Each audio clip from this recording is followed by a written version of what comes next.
Hello guys, welcome back to another episode. So today I have two things with me right here. As you can see them, I don't know.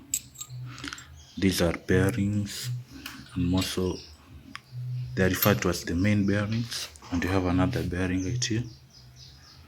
These are called the cone bearings.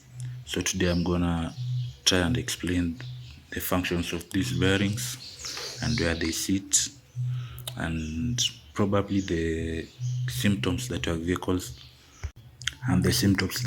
may display if these bearings have gone bad. So with me here is an engine block from a 1ZZFE Toyota engine, and it is simply for demonstration purposes. So these are the main bearings, and you can see they are worn out. Don't know, you can see this should not be the case. This was due to improper lubrication. You can see how bad this is. This can cause an easing seizure very easily.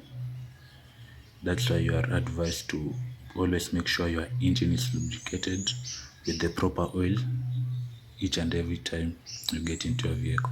Again, if you can notice, you can see that this engine wasn't being serviced at the right time due to these corrosions. Your engine should be at least clean or else dirty. This is a symptom of a poorly maintained engine. Irregular servicing will cause you with this. You can see that right there. Going back to the bearings, you can see they are of two types,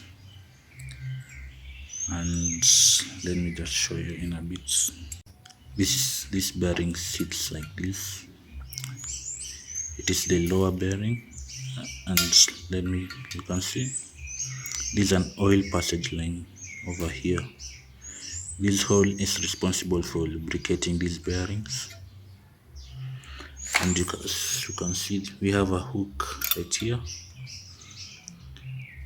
present in many engines where these bearings sit and are locked into place.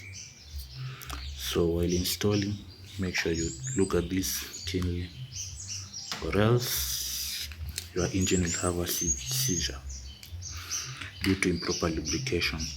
As you can see right there, this line in the middle is responsible for lubricating the crankshaft as it turns over. Let me bring the crankshaft and let me show you how it sits. So there is our crankshafts, as you can see, and you notice it also has holes. These are all oil passages. Oil passes through these holes over here and also help in lubricating those bearings. As you can see, it rotates these bearings, and you can see they are very smooth surfaces, as you can see,